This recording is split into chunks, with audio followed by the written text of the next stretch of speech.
सभी लोगों को नमस्कार। ये पर्टिकुलर वीडियो सभी आईपीसी स्टूडेंट्स के लिए यूजफुल है। जो लोग ऑडिट का पेपर दे चुके हैं और ये देखना चाहते हैं कि उन्होंने आंसर्स बराबर लिखे कि नहीं, उनके लिए सूटेबल है। जो लोग पेपर दे चुके हैं, मार्क्स एक्सपेक्टेशन के हिसाब से नहीं आए, तो क्यों नहीं आए मार्क्स एक्सपेक्टेशन के हिसाब से, उनके लिए सूटेबल है।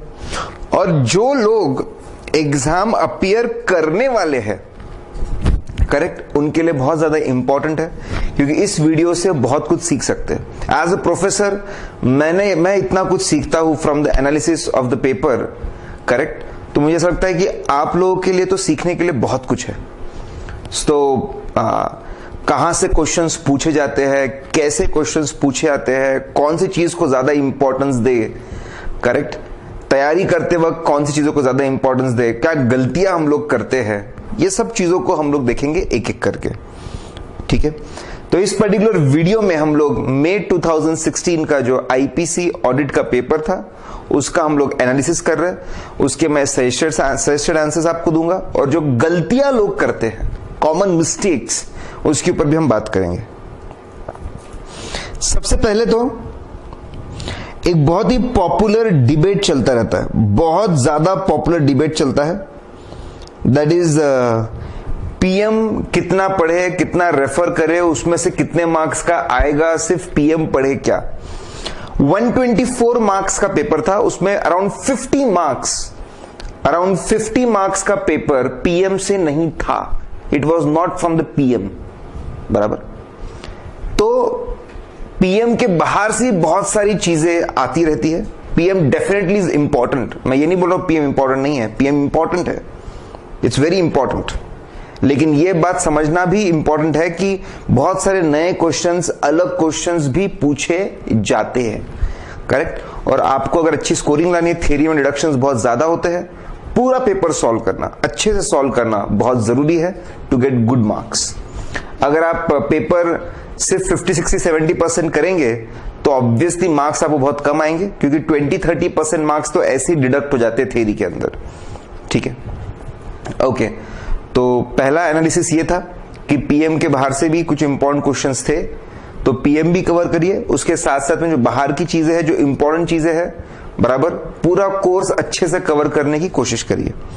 दूसरा, मई का पेपर तो साहब मैं मानूंगा कि बच्चों के लिए एक गिफ्ट था, बराबर, बच्चों के लिए गिफ्ट सा था। क्यों? क्योंकि तीन ही टॉपिक ऐसे, कुछ टॉपिक ऐसे थे जिसमें बहुत ज्यादा पूछा गया। स्टैंडर्ड्स एंड ऑडिटिंग से 35 मार्क्स। जब मैं स्टैंडर्ड्स एंड ऑडिटिंग बोलूं तो जो हमारे बेसिक 3 चैप्टर्स है, करेक्ट, वो सब इसमें कवर्ड होते हैं एसएस के अंदर, एसएस के साथ में। अराउंड 35 मार्क्स का पेपर, 35 मार्क्स का पेपर वहां से पूछा गया था, स्टैंडर्ड्स ऑन ऑडिटिंग से। 35 मार्क्स गाइस, ठीक है। मैं जो बार बार बता रहा हूं कि स्टैंडर्ड्स ऑन ऑडिटिंग और जो बेसिक चैप्टर्स है आपके, बेसिक चैप्टर्स और स्टैंडर्ड्स ऑन ऑडिटिंग एक ही चीज से डील करते हैं। ऑडिट को पढ़ाने के 2 तरीके होते हैं, या तो आप चैप्टर वाइज पढ़े वो 3-4, या फिर आप स्टैंडर्ड्स ऑन ऑडिटिंग के हिसाब से पढ़े। आई प्रेफर कि ऐसे वाइज पढ़ना मच बेटर होता है, बहुत अच्छा होता है। एसेस भी कवर हो जाते हैं, साथ में चैप्टर के कंटेंट भी कवर हो जाते हैं, और आप हर जगह पे सही ऐसे नंबर कोट कर पाते हो, इस वजह से, ठीक है। तो 35 मार्क्स था वहां पे। कंपनी ऑडिट बहुत इंटरेस्टिंग होता है, उसके आंसर्स सटीक आप बिल्कुल दे सकते हैं लॉ के हिसाब से। 28 मार्क्स, कंपनी ऑडिट 1-2 अगर दोनों मिला दूं मैं, तो 28 मार्क्स के क्वेश्चंस वहां से थे, वेरी इंपॉर्टेंट। 28 मार्क्स के क्वेश्चंस, करेक्ट। और आपका चहिता वाउचिंग वेरिफिकेशन, वाउचिंग वेरिफिकेशन से 20 मार्क्स, 20 मार्क्स के क्वेश्चन थे, 20 मार्क्स के क्वेश्चन थे। और स्पेशल ऑडिट से 12 मार्क्स के क्वेश्चन थे। तो अगर ये 4 चीजें आप देखिए, एसेस, कंपनी ऑडिट, आपके vouching and verification, special audit, they accounted for 91 marks. 91 marks का पेपर यहां से था आउट ऑफ 124, ये हमेशा ध्यान रखिएगा, ठीक है। बाकी चैप्टर्स जो थे वहां से भी क्वेश्चन थे, ईडीपी से थे, इंटरनल कंट्रोल सिस्टम से थे, audit of share capital, debentures, कुछ लोग इसको कंपोनेंट 2 में ही लेते हैं, वहां से भी सवाल थे। It was from there also. कुछ टॉपिक्स को मई 2016 एग्जाम्स में कवर नहीं किया गया, मुझे ऐसा लगता है कि वो बहुत ज्यादा इंपॉर्टेंट होते हैं नवंबर के लिए। गवर्नमेंट ऑडिट, ठीक है, गवर्नमेंट ऑडिट बहुत इंपॉर्टेंट हो जाता है। Internal control systems, government audit बहुत इंपॉर्टेंट है नवंबर के लिए। इंटरनल कंट्रोल सिस्टम से सवाल नहीं पूछे गए, वो बहुत इंपॉर्टेंट हो जाता है नवंबर के लिए, करेक्ट। तो जो टॉपिक से पूछा नहीं गया वो बहुत ज्यादा इंपॉर्टेंट हो जाएंगे अगले एग्जाम्स के लिए, ऐसा जनरल अंडरस्टैंडिंग है, ठीक है। मैं ये भी प्रमोट नहीं करता कि जो पूछ गया उसको, जो पूछ लिया है वो वापस नहीं पूछेंगे। They can ask, they can definitely ask, ठीक है, ऐसा हम कुछ फिक्स रूल नहीं बोल सकते। तो ये कुछ इंपॉर्टेंट हाइलाइट्स थे। इससे मैं यही बोलना चाहूंगा, cover PM but cover other chapters and other things also. अगर आप पूरा 100 मार्क का पेपर सॉल्व करना चाहते हैं, जो कि बहुत ज्यादा इंपॉर्टेंट है अच्छी स्कोरिंग के लिए, ठीक है। पेपर ज्यादा लेंथी नहीं था, एवरेज लेंथ का पेपर था, करेक्ट। पीएम से बहुत सारे सवाल थे, बाहर से बहुत सारे सवाल थे, दोनों का एक हेल्दी मिक्स था, दोनों का मिक्सचर था, ठीक है। जैसे अब ये क्वेश्चन नंबर 1A, ठीक है, ये मैं अब पिछले कुछ एग्जाम से मैं ऑब्जर्व कर रहा हूं कि जब पहला क्वेश्चन होता है उसमें बच्चों को इंटिमिडेट किया जाता है, डराया जाता है। अब ये ऐसा क्वेश्चन था कि प्रैक्टिस मैनुअल में क्वेश्चन नहीं था, ठीक है। काफी सारे ऑथर्स भी इसके ऊपर इतना फोकस नहीं करते, लेकिन वो पूछ लिया गया, ठीक है। आसान सवाल था। सवाल ये था कि अगर आप देखते हो any transaction which is outside normal course of business, अगर आप देखते हो कोई transaction which is outside normal course of business, ठीक है, विथ रिलेटेड पार्टी, तो आपने क्या करना चाहिए।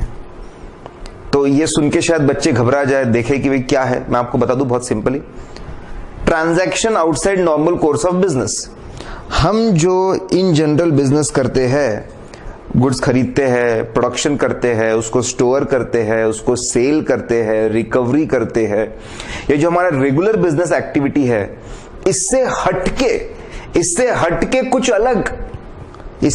कुछ अलग अगर हम लोग काम करते हैं, उसको बोलते हैं transaction out of normal course of business.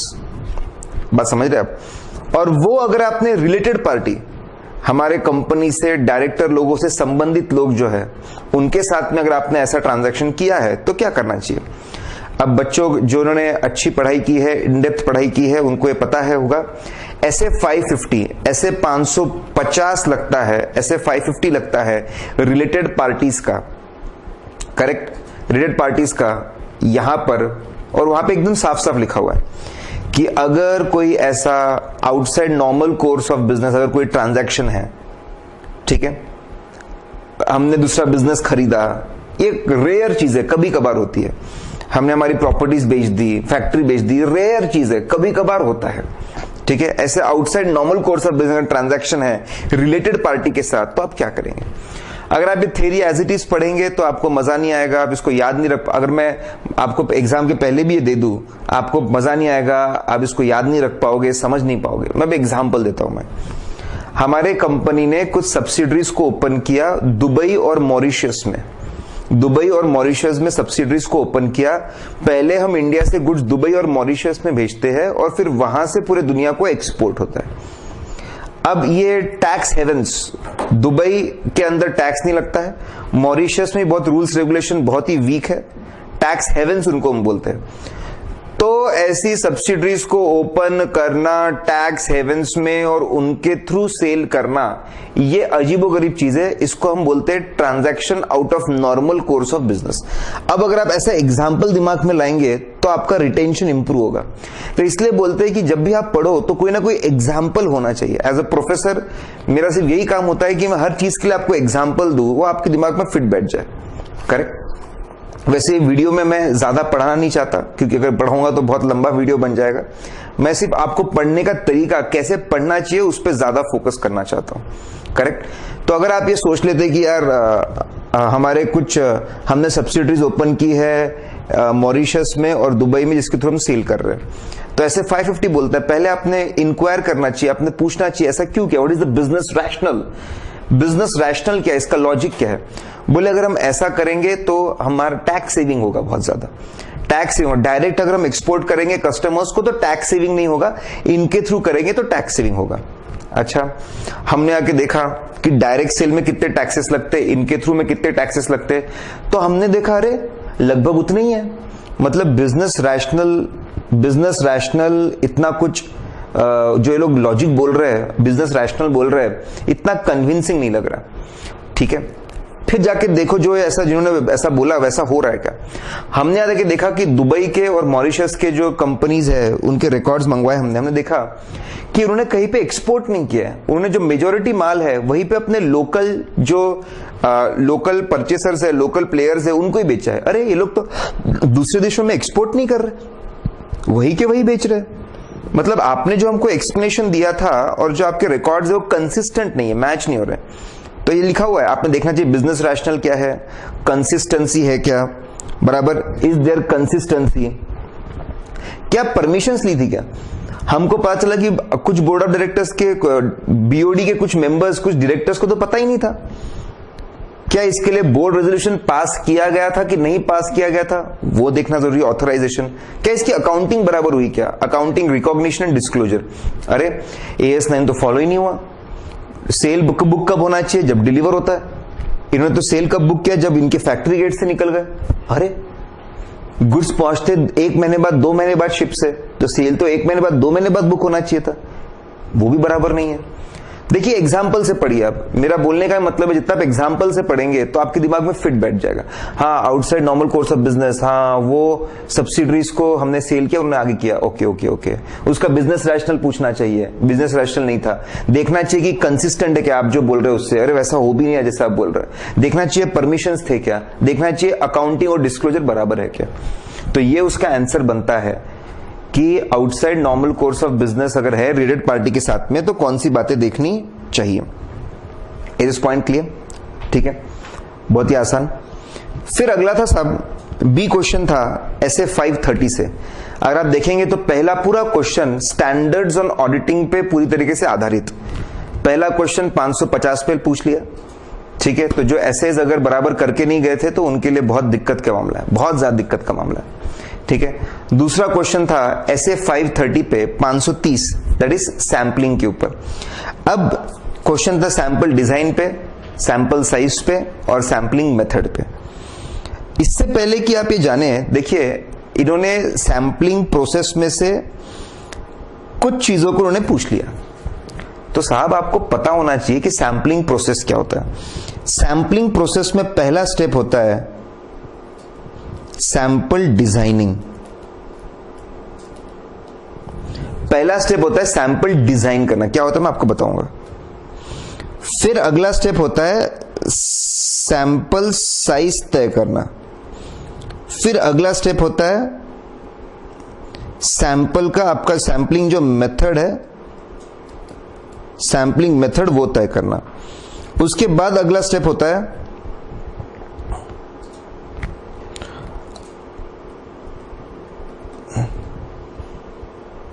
Applying audit procedures. फिर अगला स्टेप होता है nature and cause of deviation.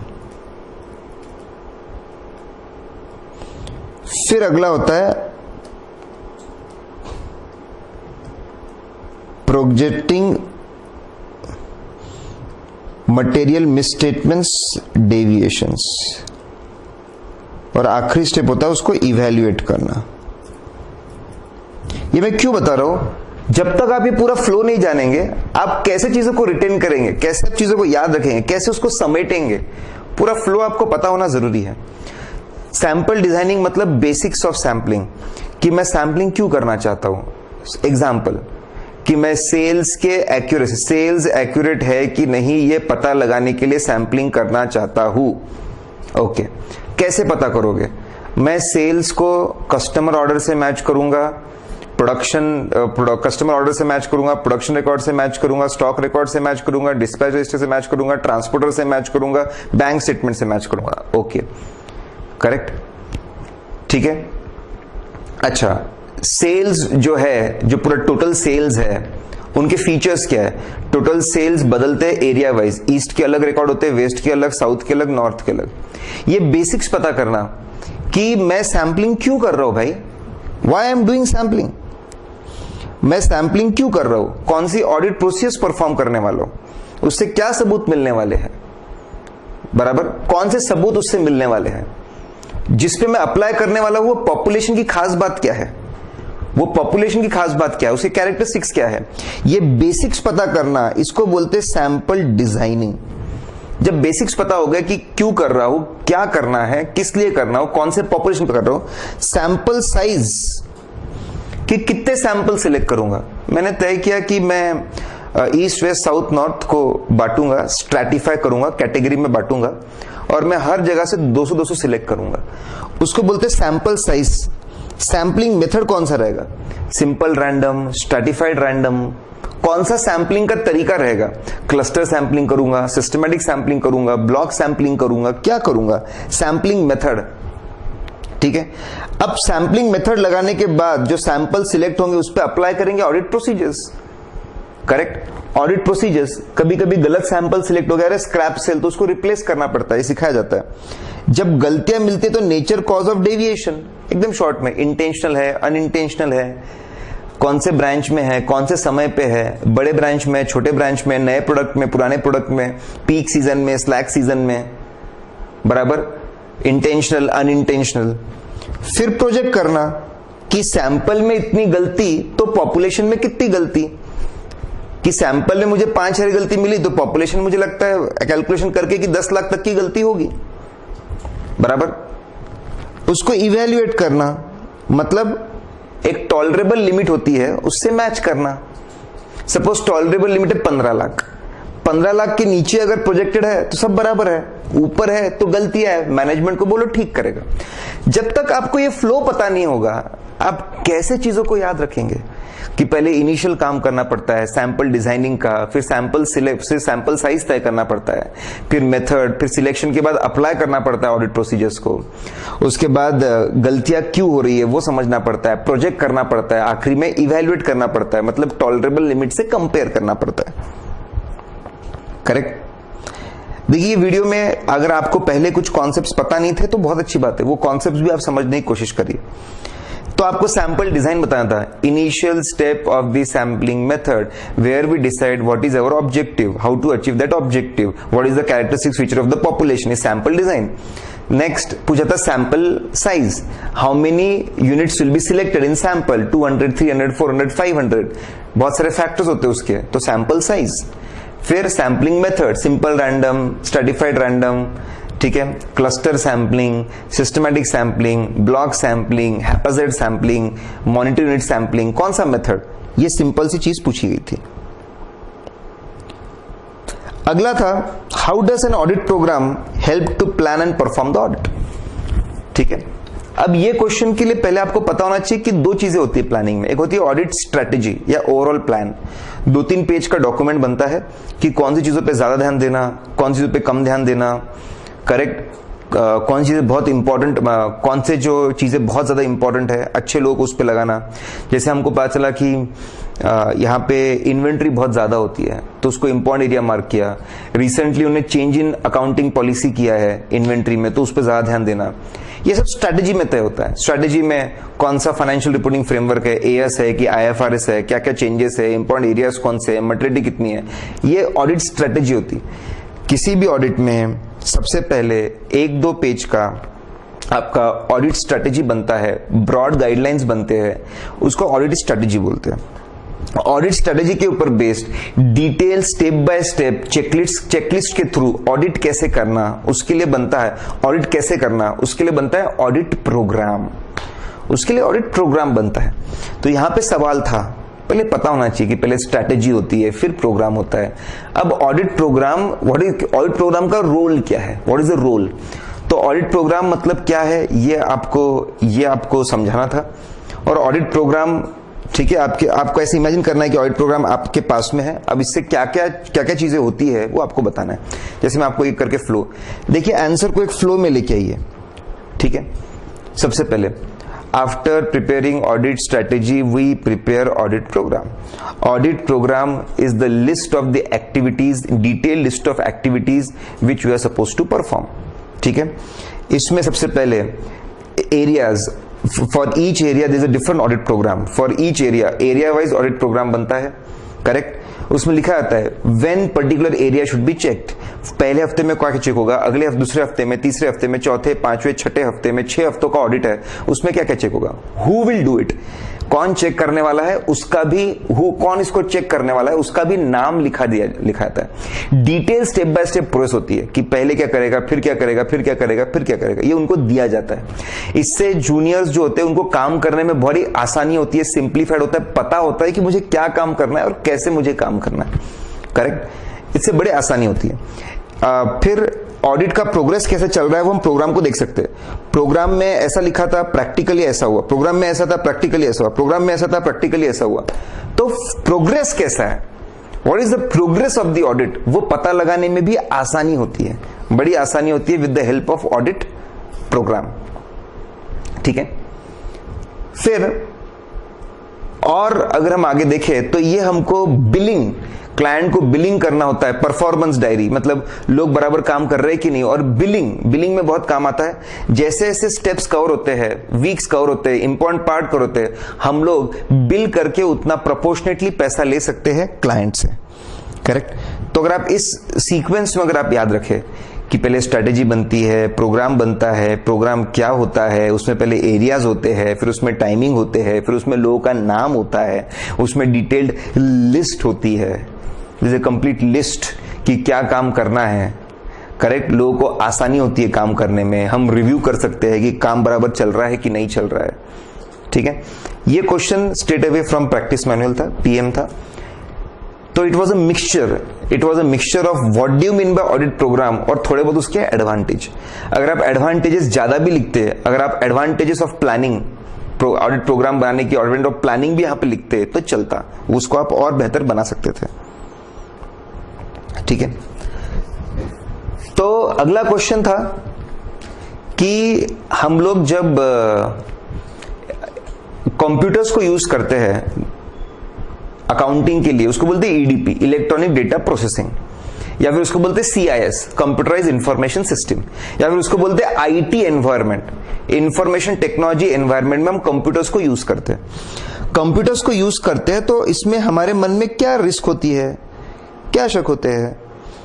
वापस अगर आप इस बात को सिर्फ जो थियरी है उसके पॉइंट ऑफ व्यू से देखेंगे तो मजा नहीं आएगा इतना, आपको उसको एसोसिएट करना चाहिए। जैसे पहले क्या होता है मैं आपको बताऊं, आप लोग तो आईटी के एक्सपर्ट है ऐसे, करेक्ट, लेकिन मैं एकदम सिंपल इसको याद रखने के लिए आप क्या कर सकते हैं। देखिए, पहले ऑपरेटिंग सिस्टम किसी भी मशीन पे लोड होता है, फिर उसके ऊपर अकाउंटिंग का सॉफ्टवेयर लोड होता है, जिसको ऐप हम लोग बोलते हैं, एप्लीकेशन, जिसको हम एप्लीकेशन बोलते हैं।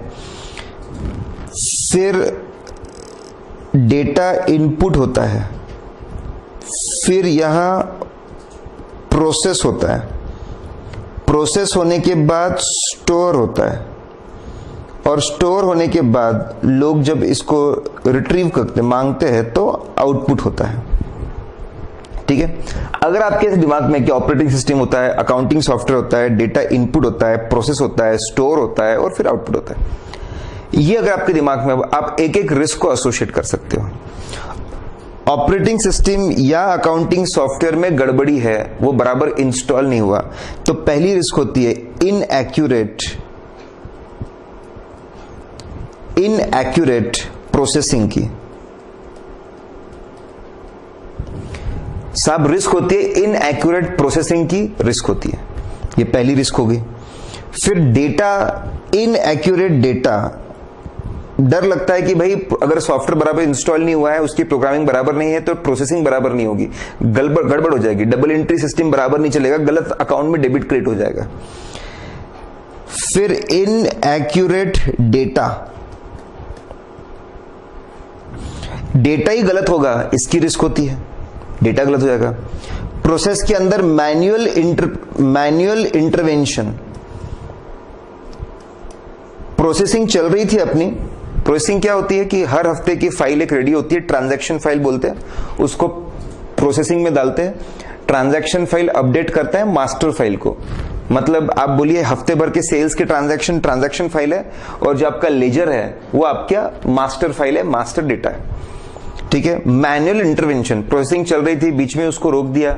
एक वाउचर का इफेक्ट हमने खुद ने दिया, गलत है। ऐसा क्यों किया? ऑटोमेटेड होना चाहिए था। कई वाउचर के आपने डिटेल्स बदल तो नहीं दिए।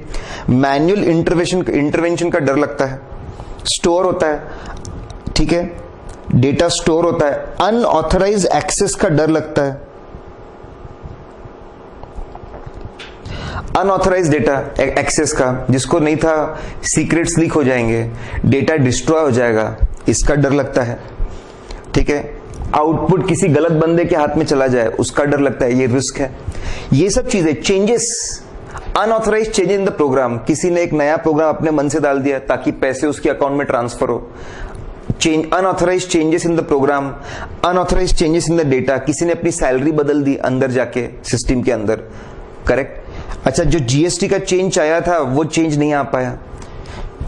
व्हाट आई वांट टू से, अगर आप ऐसे डायग्राम से पढ़ेंगे ना साहब, दिमाग में चीजें एकदम फिट हो जाएगी, फिर आपको याद रखना, it will be fun, it will be very easy, बराबर।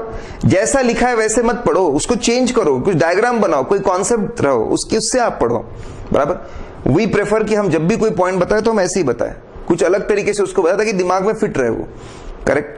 तो आपने ऐसा डायग्राम बनाया, इनएक्यूरेट प्रोसेसिंग का पॉइंट बन गया, इनएक्यूरेट डेटा का पॉइंट बन गया, अनऑथराइज्ड एक्सेस का बन गया, मैनुअल इंटरवेंशन हो गया, चेंजेस का पॉइंट बन गया, चेंजेस नहीं हुए जो होने चाहिए, मतलब चीजें आसपास जीएसटी आ गया तो उसके बाद चेंजेस होने चाहिए थे, वो नहीं हुए, करेक्ट।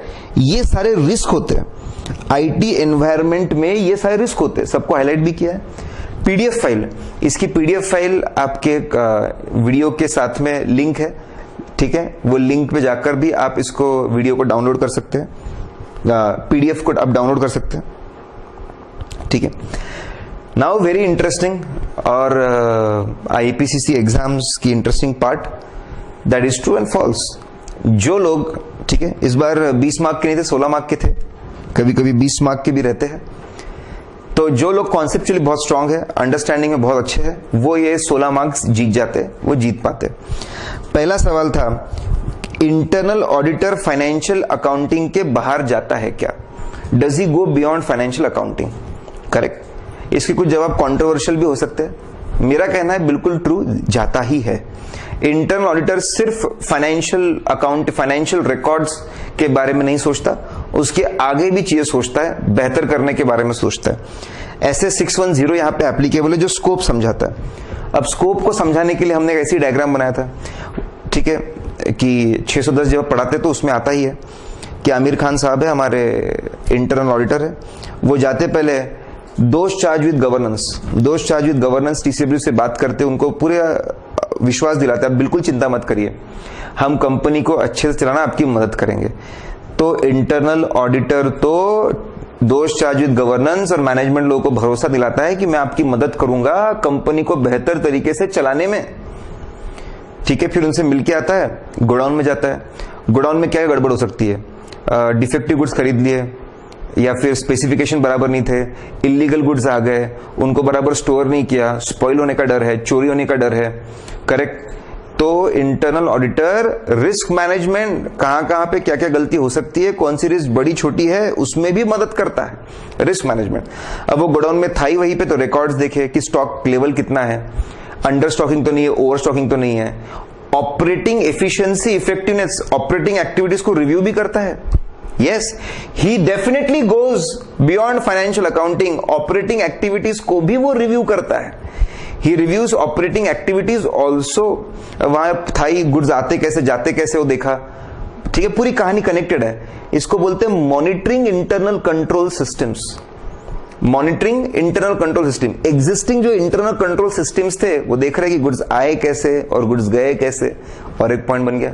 अब आते वक्त इनपुट क्रेडिट लिया कि नहीं टैक्सेस का, आउटपुट पे बराबर टैक्स लगाए कि नहीं, सेट ऑफ लिया कि नहीं, compliance with the rules and regulations वो भी देखते हैं, और आखिरी में अकाउंटिंग कैसी हुई, सेल्स बुक में कैसा था, परचेज बुक में कैसी एंट्री पास हुई, स्टॉक रजिस्टर में एंट्री कैसे पास हुई, ठीक है, लेजर में इसकी पोस्टिंग कैसे हुई, उसके पेमेंट बराबर थे कि नहीं। तो he also reviews financial information generation जो है अकाउंटिंग प्रोसेस वो बराबर है कि नहीं। तो ये स्कोप हो सकता है 610 के हिसाब से, मैंने टीसीडब्ल्यू को मदद करना, रिस्क मैनेजमेंट, अगला गोडाउन में गए तो रिस्क मैनेजमेंट ध्यान में आया, रिकॉर्ड्स देखे तो ऑपरेटिंग एफिशिएंसी ध्यान आया, वहीं पे आ रहे जी रहे तो मॉनिटरिंग इंटरनल कंट्रोल सिस्टम ध्यान आया, गुड्स आ रहे जा रहे तो लॉ रेगुलेशन की भी याद आ गई, और फिर आखिरी में ऐसे फ्लो से पढ़ेंगे अगर आप।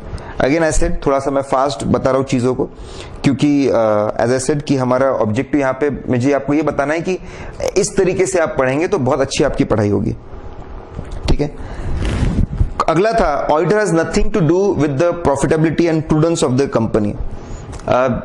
ये थोड़ा कॉन्ट्रोवर्शियल है, मेरा आंसर है ट्रू, नथिंग टू डू। ऐसे 200 लगता है, वो बोलता है हमारा है ऑब्जेक्टिव है, प्राइमरी ऑब्जेक्टिव रीजनेबल अश्योरेंस से एक अच्छे कॉन्फिडेंस लेवल से बताना, रीजनेबल अश्योरेंस से एक अच्छे कॉन्फिडेंस लेवल से बताना कि financial statement true and fair view देते हैं कि नहीं, are they free from material misstatement. ये हमारा प्राइमरी ऑब्जेक्टिव है कि जो कागज के टुकड़े हैं ये भरोसेमंद है कि नहीं, रिलायबल है कि नहीं। सेकेंडरी ऑब्जेक्टिव होता है misstatement can happen, financial statement में कुछ चीज गलत हो, दैट कैन हैपन इंटेंशनली और unintentionally, it can B fraud और एरर। सेकेंडरी ऑब्जेक्टिव है रीजनेबल अश्योरेंस से, गारंटी नहीं, रीजनेबल अश्योरेंस से, हाई लेवल ऑफ कॉन्फिडेंस से बताना मटेरियल, सिर्फ मटेरियल फ्रॉड एरर है कि नहीं, बड़े बड़े फ्रॉड एरर है कि नहीं, सेकेंडरी ऑब्जेक्टिव है। इंसिडेंटल। थर्ड, एफिशिएंट थे क्या, इफेक्टिव थे क्या, मशीन जापान से क्यों खरीदी, चाइना से क्यों नहीं खरीदी, ठीक है, अच्छे से काम चल रहा है क्या, डिसीजंस बराबर थे क्या, फ्यूचर कैसा है, फ्यूचर वायबिलिटी बराबर है कि नहीं। इन बातों में हमको जनरली कोई इंटरेस्ट नहीं होता। ऐसे 200 के हिसाब से efficiency, effectiveness, prudence, future viability, इसमें हमको कुछ नहीं होता। भाई जो डिसीजंस लिए वो आपने, ट्रांजैक्शन जो आपने किए उसकी बराबर अकाउंटिंग करके हमको, अकाउंटिंग बराबर थी कि नहीं वो हमको बताना है। ट्रांजैक्शंस बराबर थे कि नहीं उसके लिए और ऑडिट्स आते हैं, मैनेजमेंट ऑडिट्स और ऑपरेशनल ऑडिट्स और अलग ऑडिट्स आते हैं, सीए फाइनल के कोर्स में आता है, ठीक है। लेकिन जो स्टैट्यूटरी ऑडिट है उसमें नहीं होता। हाँ, कहीं कहीं पे हमको मजबूर किया जाता है, ठीक है। सेक्शन 143 बोलता है बोलो लोन्स गिवन प्री जुडिशियल है कि नहीं, हार्मफुल है कि नहीं। कारों में बोलता है बोलो कंपनी के लिए ये हार्मफुल है कि नहीं। कहीं कहीं पे हमको मजबूर किया जाता है और हमको बोलते हैं कमेंट करो प्रूडेंस के ऊपर, कंपनी के लिए बराबर है कि नहीं, वो अलग बात है। बट अगर मैं जनरल बोलूं, प्रूडेंस और प्रॉफिटेबिलिटी मेरे ऑब्जेक्टिव में नहीं आता, कभी कभी जबरदस्ती कुछ चीजों को ऐड किया जाता है, करेक्ट। तो आपके मन में सर आंसर क्या है, जनरल जो होता है उसके हिसाब से ट्रू, हमारे इसमें नहीं आता, ठीक है। अगला था इंक्वायरीज। हम लोग जब करते हैं, इंक्वायरी जब करते हैं, पूछताछ जब करते हैं, तो लोगों के जवाब जो आते हैं उसको इवेल्युएट करना चाहिए क्या? Of course. हम लोग जब क्वेश्चन क्रॉस क्वेश्चन, एक क्वेश्चन करते हैं उसके बेस पे दूसरा क्वेश्चन करते, तीसरा क्वेश्चन करते, क्रॉस क्वेश्चन करते, वही क्वेश्चन बार बार पूछते। सपोज आपको लगता है कि कोई बंदा झूठ बोल रहा है, उसको वही क्वेश्चन पूछो, वो ऐसे कि मन से बात कर रहा है। वही क्वेश्चन एक हफ्ते पहले, 2 हफ्ते बाद, 3 हफ्ते बाद, अगर उसने अलग अलग जवाब दिए, मतलब ये सच नहीं बोल रहा, सोच के जुगाड़ करके अपने मन से बात कर रहा है, करेक्ट, अपने मन से बात कर रहा है, ठीक है। पहले बार उसको पूछा कितने एम्प्लॉयज होंगे लगभग, अंदाजा, अगली बार अंदाजा बदल गया, अगली बार अंदाजा बदल गया, मतलब ये झूठ बोल रहा है, correct. Are you getting this point? तो क्या हम लोगों के जवाब इवेल्युएट करते हैं? Of course. क्वेश्चन करते, क्रॉस क्वेश्चन करते, फिर से पूछते, उसका सबूत मांगते, वो इवेल्युएट। जब जवाब आता है तो उसको कोलैबोरेट करते, मतलब कोलैबोरेट करना मतलब दूसरी चीजों से मैच करना। अब उन्होंने बोला कि हमारा स्टॉक 100 यूनिट्स है, रिको बना, opening stock plus purchase minus sales is equal to closing stock 100 units आता है क्या? सिस्टम ओपन कर, वहां से मैच होता है क्या? We reconcile things, we collaborate things, correct. तो डेफिनेटली वी इवैल्यूएट। ऐसे 500 में लिखा हुआ है inquiry is one of the method of collecting audit evidence, और उसमें हम लोग डेफिनेटली इवैल्यूएट करते जवाब रिलायबल है कि नहीं, भरोसेमंद है कि नहीं, दूसरे से मैच करते हैं कि नहीं, और एक जवाब के बेसिस पे हम और नया सवाल पूछते हैं, नई ब्रांच के बारे में पता चला तो क्यों ओपन किया वो भी पूछेंगे, वहां पे इंपॉर्टेंट क्या है वो भी पूछेंगे, ठीक है। फिर अगला क्वेश्चन था internal control questionnaire, is it good for identifying weakness in internal control system? Of course. क्या होता है internal control questionnaire? Internal control questionnaire is a list of questions which is sent to the management of the company, ठीक है। that management of the company is supposed to fill it up, management को उसको fill up करना है, and they have to explain questions asked regarding internal control system. Internal control questionnaire एक list होता है questions regarding internal control system of the company which is sent to management. Management is suppose to read, understand, answer it in detail and give it back to the auditor. Auditor को वापस देना होता है, उसको internal control questionnaire बोलते हैं, correct. इसमें सवाल पूछे जाते हैं कि क्या आपके परचेसेस सेंट्रलाइज है, क्या कॉमन कंट्रोल है क्या आपका, कि डिसेंट्रलाइज है. आप परचेस के अंदर डबल पेमेंट ना हो इसके लिए आप क्या करते हो, परचेस में रेट बराबर हो इसके लिए आप क्या करते हो, क्वालिटी बराबर हो इसके लिए आप क्या करते हो, क्वांटिटी में गड़बड़ नहीं हो इसके लिए आप क्या करते हो, ठीक है. कोई परचेज छूट ना जाए साल के एंड में रिकॉर्ड करने का, इसके लिए आप क्या करते हो. ऐसे बहुत सारे सवाल पूछे जाते हैं, उनका जवाब आता है. जब जवाब सेटिस्फैक्टरी नहीं होता तो हमको समझ में आता है कि इंटरनल कंट्रोल वीकनेस है. जैसे क्वालिटी के बारे में कोई क्वालिटी चेक वगैरह कुछ भी नहीं है, कोई क्वालिटी चेक कुछ भी नहीं है, तो यहां से हमको पता चला, एक हमको जो उनका लैक्यूना था वो हमको पता चला कि कहां पे गड़बड़ है. तो definitely correct, definitely it is a way जहां पे हम इंटरनल कंट्रोल सिस्टम्स को वीकनेस को पकड़ सकते हैं. अगला पॉइंट था कि cluster sampling is less effective than random sampling. Cluster sampling is less effective than random sampling. अगर किसी को अच्छा नॉलेज है तभी इसको जवाब दे पाएगा. ऐसे 530 में बिल्कुल साफ है, एक्सप्लेन किया हुआ इसके बारे में, बड़ा ही आसान सा है. क्लस्टर सैंपलिंग क्या होता है, सपोज हमारे सेल्स है 5000 सेल्स है, हमने 5000 सेल्स को छोटे छोटे क्लस्टर्स में बांट दिया, ठीक है. 1000 क्लस्टर में बांट दिया, 5 छोटे छोटे क्लस्टर बन गए 5 के. ऐसे ही 1 से 5 फिर 6 से 10 ऐसे बांट सकते हो आप क्लस्टर में. या फिर जो आपके सेल्स के ट्रांजैक्शन है, आपके 500 सेल्स एग्जीक्यूटिव्स है, तो आपने पर सेल्स एग्जीक्यूटिव कितने कितने सेल है, आपने छोटे छोटे ग्रुप बना दिए. ग्रुप ए एक सेल्स एग्जीक्यूटिव का सेल है, बी दूसरे एग्जीक्यूटिव का सेल है, सी तीसरे एग्जीक्यूटिव का सेल है, डी चौथे एग्जीक्यूटिव का सेल है. ऐसे आपने बना दिए क्लस्टर्स. क्लस्टर या तो आप एकदम बहुत ही सिंपल सा है, आप एकदम एक डिसाइड करिए 5 के क्लस्टर बना दिए छोटे छोटे, या फिर आप सेल्स एग्जीक्यूटिव के बेसिस पे छोटे छोटे क्लस्टर्स बनाइए. पहले पूरे पॉपुलेशन को छोटे छोटे हिस्सों में तोड़ना, उसको बोलते हैं क्लस्टर. रैंडमली पहले क्लस्टर सिलेक्ट करते हैं, जैसे 1000 क्लस्टर बन गए या 500 क्लस्टर बन गए, तो रैंडमली पहले उसमें से 40 क्लस्टर को सिलेक्ट करेंगे, और क्लस्टर सिलेक्ट करने के बाद रैंडमली उसमें से सैंपलिंग यूनिट सिलेक्ट करेंगे, करेक्ट. तो क्या क्लस्टर सैंपलिंग इफेक्टिव होती है? ये क्लस्टर सैंपलिंग था. रैंडम सैंपलिंग में क्या होता है, पूरे पॉपुलेशन को 5000 को नंबर करते और कहीं से भी सिलेक्ट करते सैंपल पूरे 5000 में से, ठीक है. जब हम क्लस्टर सैंपलिंग करते हैं, क्लस्टर सिलेक्ट करते हैं, तो हमारा स्कोप बहुत छोटे पॉपुलेशन पे आता है. 500 क्लस्टर में से 40 सिलेक्ट किए, 1000 क्लस्टर में से 40 सिलेक्ट किए, और उसमें से हम लोग सैंपल सिलेक्ट कर रहे हैं. जब क्लस्टर सैंपलिंग करते हैं तो हमारा स्कोप बहुत नैरो डाउन हो जाता है, बहुत नैरो डाउन होता है, और उसमें से फिर सैंपल सिलेक्ट किए जाते हैं. इसलिए लोगों का कहना है cluster sampling is not that effective जितना सिंपल रैंडम सैंपलिंग है. सिंपल रैंडम सैंपलिंग में क्या होता है, पूरी पॉपुलेशन मेरा स्कोप है, पूरी पॉपुलेशन वहां से सिलेक्शन होने वाला है. तो कभी एकदम पहले का सिलेक्ट हो जाए, कभी बाद में का सिलेक्ट हो जाए. जितने सैंपल सिलेक्ट होंगे रैंडमली कहीं से भी किधर से भी कोई भी चीज आ जाएगी. एक जैसी चीज सिलेक्ट नहीं होती है, आजू बाजू की अलग अलग तरह की चीजें सिलेक्ट होती है. ऐसे 530 का ऐसा मानना है, और बिल्कुल सही है. क्लस्टर सैंपलिंग में आपको आसानी बहुत होती है, पूरे पॉपुलेशन को छोड़ के सिर्फ छोटे छोटे क्लस्टर्स जो होते हैं उनका आपको ध्यान रखना पड़ता है, उसमें सिलेक्शन करना पड़ता है. समय कम लगेगा, एफर्ट्स कम लगेंगे, आसानी होगी, लेकिन उसके रिजल्ट्स इतने अच्छे नहीं होते जितने सिंपल रैंडम सैंपलिंग के रिजल्ट्स होते हैं, करेक्ट. तो simple random sampling is much better. तो इट्स लेस इफेक्टिव, तो बिल्कुल सही है, cluster sampling is less effective as compare to simple random sampling. Error of duplication से ट्रायल बैलेंस पे असर पड़ेगा, भाई ये तो लॉलीपॉप क्वेश्चन था, लॉलीपॉप क्वेश्चन, बराबर। अगर एरर ऑफ डुप्लीकेशन होता है, आप सेल्स की एंट्री डबल पास करते हो, परचेस की एंट्री डबल पास करते हो, तो डेबिट क्रेडिट दोनों भी रिपीट होते हैं, इससे टैली होगी चीजें, इम्बैलेंस नहीं होता है, trial balance will be tallied. बड़ा ही आसान सवाल था। Substantive procedure do not test the balance of accounts, गलत।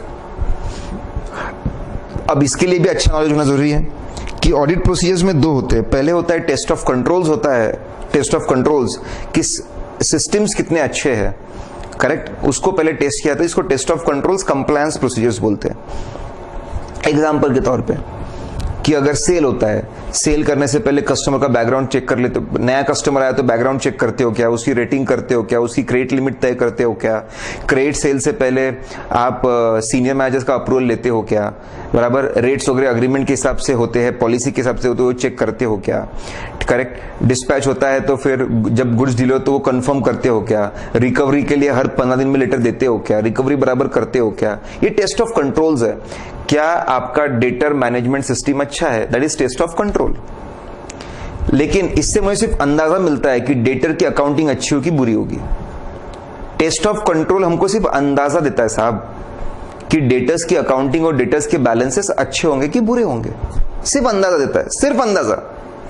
मुझे कंफर्म करना है, सब्सटैंशिएट करना है, तो सब्सटैंटिव प्रोसीजर्स लगानी पड़ती है, करेक्ट, जिसके दो टाइप है। एक है आराम से एयर कंडीशन चेंबर में बैठ के आप रेशियो एनालिसिस करो, that is called analytical procedures, या फिर आप टेस्ट ऑफ डिटेल्स लगाओ, ठीक है, you go for test of details.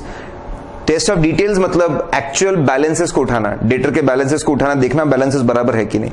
उसको हम जब एसेट लायबिलिटी को चेक करते हैं उसको बोलते हैं वेरिफिकेशन, जब इनकम एक्सपेंस को चेक करते हैं उसको बोलते हैं हम लोग vouching, that is called as vouching, correct. तो सब्सटैंशिएट करना मतलब कंफर्म करना, या तो रेशियो एनालिसिस के थ्रू या टेस्ट ऑफ डिटेल्स के थ्रू, जिसमें हम वाउचिंग वेरिफिकेशन करते हैं।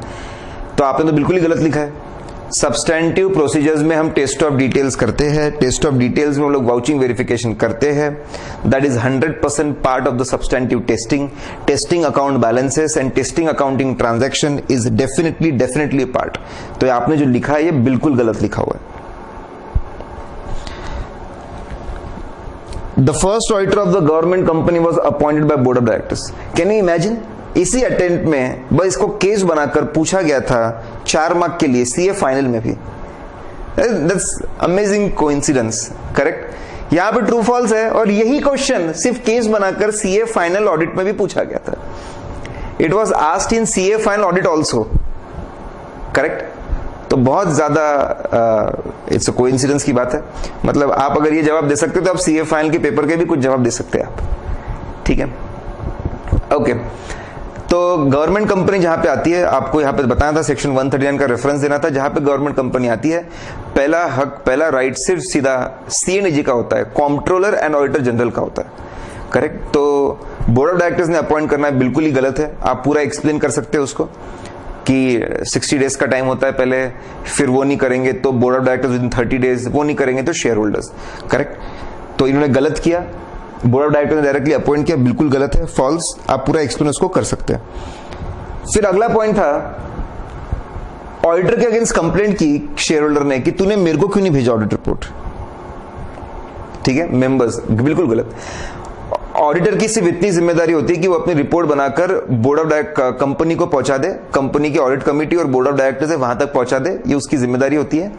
शेयर होल्डर्स के एड्रेसेस निकालकर सबको भेजना, उसको पोस्ट करना, ये जिम्मेदारी कंपनी की है, ठीक है। जो ऑडिटर नहीं कर सकता तो उस पर जिम्मेदारी आप कैसे डाल रहे हो?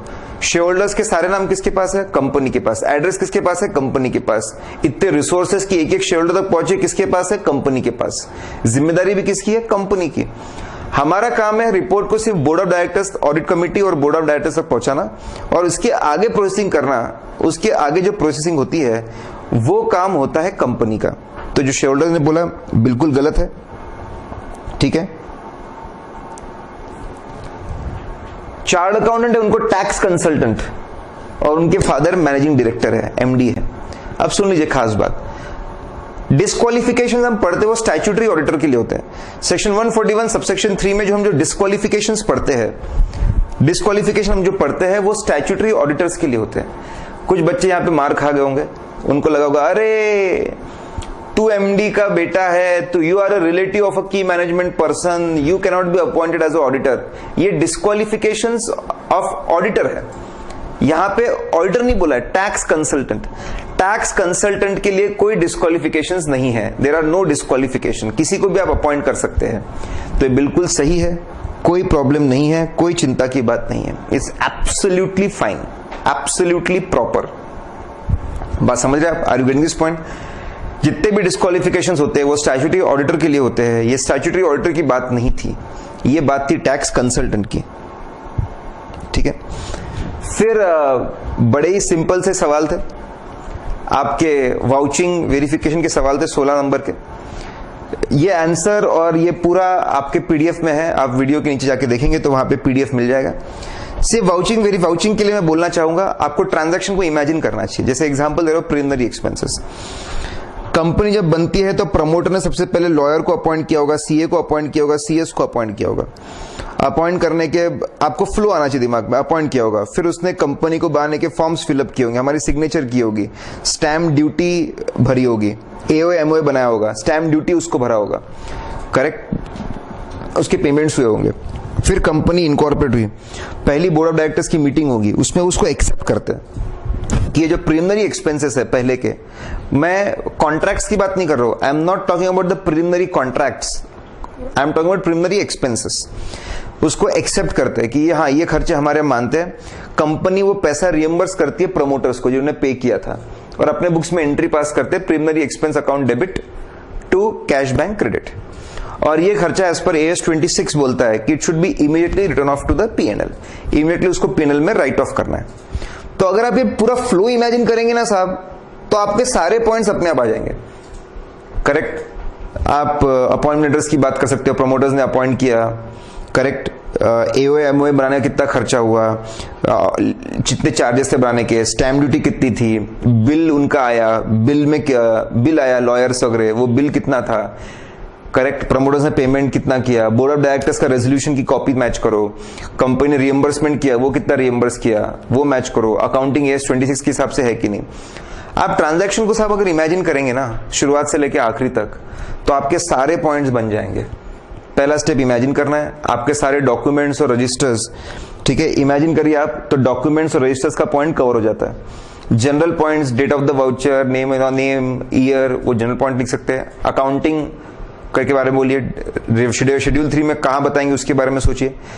राइट ऑफ कर रहे हो तो अदर एक्सपेंसेस में दिखाइए। प्रीलिमिनरी एक्सपेंस, कुछ प्रीलिमिनरी एक्सपेंसेस अगर वो फाइनेंस नेचर के खर्चे हैं उसको आप आज भी डेफर कर सकते हो इस पर AS 26, तो उसको अदर करंट एसेट्स में बताना चाहिए, करेक्ट। और फिर स्पेशल पॉइंट्स, ऐसे आपको दिमाग में रखिए। फ्लो बनाएंगे आप, फ्लो बनाएंगे अगर आप पूरा, तो आपको आप अगर फ्लो क्रिएट करेंगे तो सारे रजिस्टर्स डॉक्यूमेंट याद आ जाएंगे। जनरल पॉइंट्स लिखिए, अकाउंटिंग करिए, अकाउंटिंग का प्रेजेंटेशन डिस्क्लोजर करिए, स्पेशल पॉइंट्स कुछ नए पॉइंट्स है क्या, जैसे यहाँ पे है इनकम टैक्स का सेक्शन 35D बोलता है कि 1/5 आपने राइट ऑफ करना चाहिए हर साल, तो वो देखिए बराबर किया है कि नहीं किया हुआ है, वो आप देख सकते हैं। ब्रोकरेज फीस और अंडरराइटिंग कमीशन गलती से भी आना नहीं चाहिए, करेक्ट। मैं सारे सवाल आपको नहीं बताने वाला, एज आई सेड पढ़ाना नहीं, लेकिन किस तरीके से पढ़ना चाहिए। अगर किसी बच्चे ने इस तरीके से ऐसे फ्लो बना बना के पढ़ा है तो बड़े आसानी से वाउचिंग वेरिफिकेशन वो याद रख सकता है और उसके बेहतरीन आंसर्स, बहुत अच्छे आंसर्स वो लिख सकता है। सेम था कस्टम्स और एक्साइज ड्यूटीज के लिए, as I said again, custom excise duty के लिए था, उसका भी आंसर लिखा हुआ है। फिर अगर आप चीजों को इमेजिन करिए तो अच्छी बात है। पहले मैंने कस्टम्स के लिए और एक्साइज के लिए अलग अलग एक्सप्लेन किया हुआ है। फ्लोटिंग एसेट्स के ऊपर था, फ्लोटिंग एसेट्स के बारे में बताया। अब ये सिर्फ एसेट वेरिफिकेशन का पॉइंट था। ऐसे एसेट जो एक फॉर्म से दूसरे फॉर्म में कंटिन्यूअसली बदलते रहते हैं उसको फ्लोटिंग एसेट्स बोलते हैं। कैश टू से खरीदा स्टॉक, स्टॉक को किया तो बना, स्टॉक पे प्रोसेसिंग की तो बना WIP, WIP से बनाया फिनिश गुड, फिनिश गुड को बेचा तो बना डेटर, डेटर से आया वापस कैश। जो कंपनी में जो एसेट्स कंटिन्यूअसली सर्कुलेट होते रहते हैं, अपना फॉर्म बदलते रहते हैं, उसको फ्लोटिंग एसेट्स बोलते हैं। They are life blood of the company, continuously, बहुत अच्छी चीज है, एडिक्वेट रहना चाहिए। Nothing but current assets, floating assets are nothing but current assets. आपके जो करंट एसेट्स होते हैं वही आपके फ्लोटिंग एसेट्स होते हैं। ठीक है, बहुत सारे एएस भी है, इन्वेंट्री के लिए तो AS2 है, बाकी सबको कॉस्ट और एनआरवी विच इज लोअर, एक जनरल रूल है, अगर नहीं भी कोई एएस किसी के लिए, कॉस्ट और एनआरवी विच इज लोअर उसके ऊपर उसको रखना चाहिए। जनरली डिबेंचर होल्डर्स जो होते हैं उनका फ्लोटिंग चार्ज होता है इसके ऊपर, जो डिबेंचर होल्डर्स होते हैं उनका फ्लोटिंग चार्ज होता है फ्लोटिंग एसेट्स के ऊपर। अगर डिबेंचर होल्डर्स को पैसा नहीं मिले तो क्रिस्टलाइज होता है चार्ज, जो स्टॉक वगैरह है उन सबको ट्रांजैक्शन बंद करके उसको रोक दिया जाएगा, वो पूरा स्टॉक के ऊपर जो राइट है वो डिबेंचर होल्डर्स का रहेगा, करेक्ट, तो उसको फ्लोटिंग चार्ज हम लोग बोलते हैं। कुछ चीजों के लिए कोई ऐसा फ्लो नहीं रहता, बाकी रिकवरी ऑफ बैड डेट वापस पूरा फ्लो। इनकम एक्सपेंस की चीजें होना साहब, वाउचिंग वाली चीजें, तो उसमें आप पूरा ऐसा फ्लो क्रिएट करके आप पढ़ सकते हो, पूरा का पूरा फ्लो क्रिएट करके पढ़ सकते हैं। आपने देखा होगा कि सब इसमें फ्लो दिया हुआ है, ऐसा लिखना जरूरी नहीं होता साहब, पहले फ्लो करने point by point, point by point, point by point लिखो, लेकिन इससे आप दिमाग पे बहुत जल्दी फास्ट रख पाएंगे।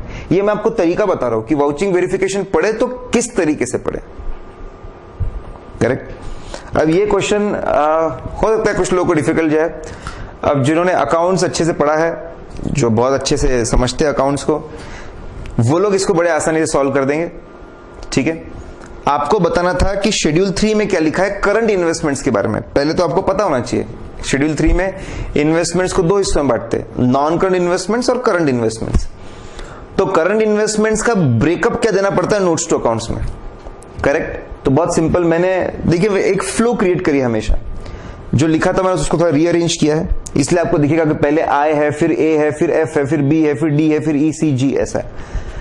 पहले आपको ब्रेकअप करना पड़ता है। इन्वेस्टमेंट इन इक्विटी शेयर सबसे रिस्की, वैसे ही रिस्की होता है इन्वेस्टमेंट इन पार्टनरशिप, फिर उससे कम risky investment in preference shares, उससे कम रिस्की इन्वेस्टमेंट इन डिबेंचर्स, उससे कम risky investment in mutual funds, उनसे भी कम रिस्की इन्वेस्टमेंट गवर्नमेंट बॉन्ड्स, और उसमें अदर्स। आपको ऐसा ब्रेकअप देना पड़ता है, आपको ऐसा ब्रेकअप देना पड़ता है कि इन्वेस्टमेंट इक्विटी कितना है, पार्टनरशिप कितना है, प्रेफरेंस शेयर कितना है। उस अब देखिए मैंने एक फ्लो क्रिएट किया कि हाई रिस्क वाले पहले और बाद में नीचे, तो फटाफट दिमाग में याद हो जाएगा, पहले इक्विटी शेयर, फिर इन्वेस्टमेंट इन पार्टनरशिप, उससे कम प्रेफरेंस शेयर्स, उससे कम आपके डिबेंचर्स, उससे कम म्यूचुअल फंड, सबसे कम रिस्क होती है गवर्नमेंट बॉन्ड्स में, और फिर अदर्स। इसको भी आपको ब्रेकअप देना पड़ता है कि अंदर और breakup, investment in equity share कितना इन्वेस्टमेंट सब्सिडरी में, कितना एसोसिएट में, कितना जॉइंट वेंचर में, कितना स्पेशल पर्पस एंटिटीज कुछ होती है, कितना उसमें। पहले आपको ये कैटेगरीज में बांटना है, उसके अंदर जाके आपको और बांटना है कि कितना इसमें से कितने शेयर, कितना इन्वेस्टमेंट आपके सब्सिडरीज में है, एसोसिएट में, जॉइंट वेंचर्स में। पार्टनरशिप में तो आपको बताना पड़ता है नेम ऑफ द पार्टनर्स, वो भी आपको पता रहेगा, नेम ऑफ द फर्म्स, ठीक है, name of their partners, total capital, share of each partner. Partnership firm में इन्वेस्ट करेंगे तो बताना पड़ता है कौन से पार्टनर्स, उनका शेयर कितना था, वो सारी बातें आपको बतानी पड़ेगी। पार्टली पेड शेयर से बताना पड़ेगा। आखिरी में आपको बताना पड़ता है कि वैल्यू कैसे किया। करंट इन्वेस्टमेंट्स को वैल्यू जनरली करते हैं कॉस्ट और market value which is lower, basis क्या है।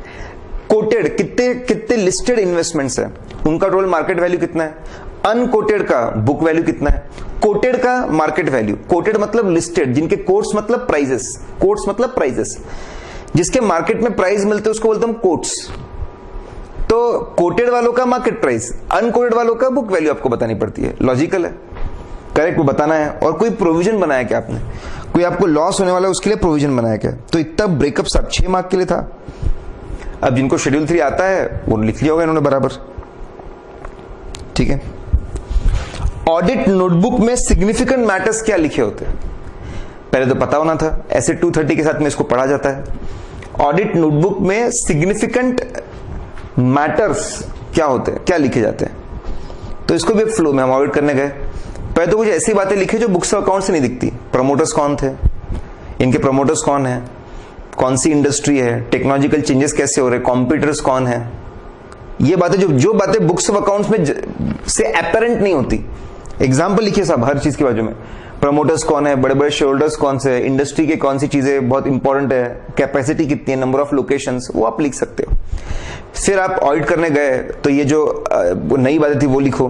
फिर जो सेकंड अब ऑडिट करने गए, आपको इन्फॉर्मेशन नहीं मिली, कहाँ पे डिले हुआ, कहाँ पे क्वेरीज अनरिजॉल्व क्वेरीज है, इन्फॉर्मेशन नहीं दे रहे, अग्रीमेंट मांगा नहीं दे रहे, वाउचर मांगा नहीं दे रहे, रिसीट मांगी नहीं दे रहे, कहाँ पे इन्फॉर्मेशन मिलने का हमने गलतियां पकड़ी, इरेगुलरिटीज, अरे एमडी की सिग्नेचर नहीं है, अरे कंपनी के अगेंस्ट है, अल्ट्रा वायर्स पेमेंट्स है, एमओए के हिसाब से नहीं है, एओए के हिसाब से नहीं है, अरे डबल पेमेंट है, अरे डुप्लीकेट की बेस पे पेमेंट है, इरेगुलरिटीज हमने कौन सी पकड़ी, बराबर। अच्छा, उसके पहले हम चेकिंग के पहले टेस्ट ऑफ कंट्रोल्स करते हैं। अनसेटिस्फैक्टरी अरेंजमेंट्स, लोग नॉलेजेबल नहीं है, बुक्स ऑफ अकाउंट्स का फॉर्मेट फिक्स नहीं है, टाइमली बेस पे अकाउंटिंग नहीं होती, मेथड्स बराबर नहीं है कॉस्टिंग के, भाई लीफो यूज कर रहे हैं, AS2 में अलाउड नहीं है, करेक्ट। वो इरेगुलरिटीज क्या होती है, वो देखो एक फ्लो बनाया मैंने, मैं गया, जो चीजें बुक्स ऑफ अकाउंट से पता नहीं चलती वो लिखो, अपेरेंट नहीं होती। फिर जो हमने इन्फॉर्मेशन मांगी उन्हें दी नहीं वो लिखो, जो इन्फॉर्मेशन दी उसमें फिर टेस्ट ऑफ कंट्रोल्स, पहले सिस्टम्स बराबर कैसे है, फिर गलतियां कितनी निकल रही है, फाइनलाइजेशन के कौन सी चीजों को ध्यान दे, फाइनलाइजेशन के वक्त जैसे प्रोविजन फॉर टैक्स होता है, बहुत इंपॉर्टेंट होता है, उस पर ज्यादा ध्यान दे, आखिरी में होती है बात। प्रोविजन फॉर डेप्रिसिएशन आखिरी में होता है, उस पर ज्यादा ध्यान दे। स्पेशल पॉइंट्स क्या थे, फ्यूचर में कौन सी बातों का ख्याल रखे, इनका गोइंग कंसर्न गड़बड़ दिख रहा है, फ्यूचर में उन बातों का ध्यान रखे। ये सिग्निफिकेंट मैटर्स लिखने पड़ते ऑडिट नोटबुक में।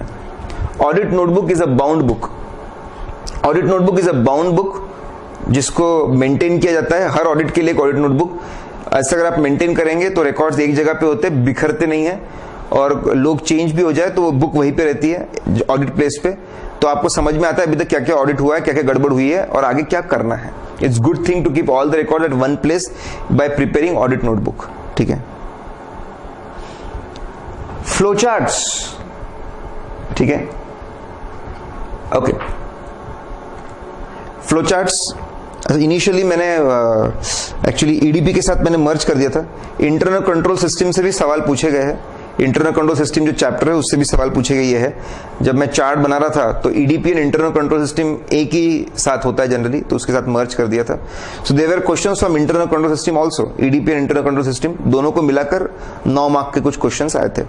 फ्लो चार्ट्स बहुत आसान है। डायग्रामेटिक प्रेजेंटेशन, आप जब डायग्रामेटिक प्रेजेंटेशन बनाते हो किसी चीज का, करेक्ट, के सिस्टम का, उसको हम बोलते हैं फ्लो चार्ट। सिस्टम को रिव्यू करने के लिए, समझने के लिए उसका डायग्रामेटिक प्रेजेंटेशन बनाना, एरो डायग्राम्स यूज करना is a very good way to understand the system, to understand how it is working, to understand कि वहां पे क्या खामियां हैं। जैसे मैं आपको एक सिंपल सी चीज बताता हूं, एक पैरेलल एग्जांपल।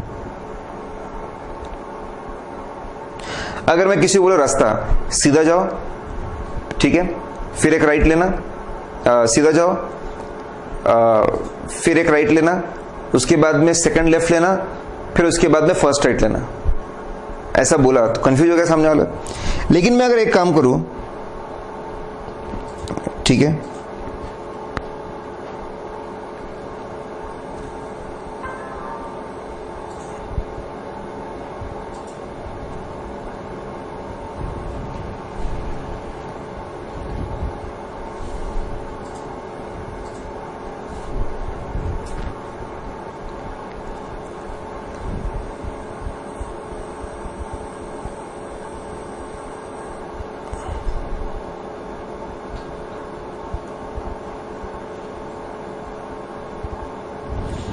मैं अगर ऐसा रोड बनाऊं, मैं उसको बोलूं, ऐसा ड्रॉ करके दूं कि देख सीधा जा, पहला लेफ्ट लेना, उसके बाद में सीधा जाके दूसरा पहला राइट लेना, दूसरा लेफ्ट लेना, और उसके बाद में फिर वापस, करेक्ट। अगर मैं ऐसा डायग्राम बना दूं कि पहला राइट लेना है, दूसरा लेफ्ट लेना है, फिर राइट लेना है, ये बड़े आसानी समझ में आएगा।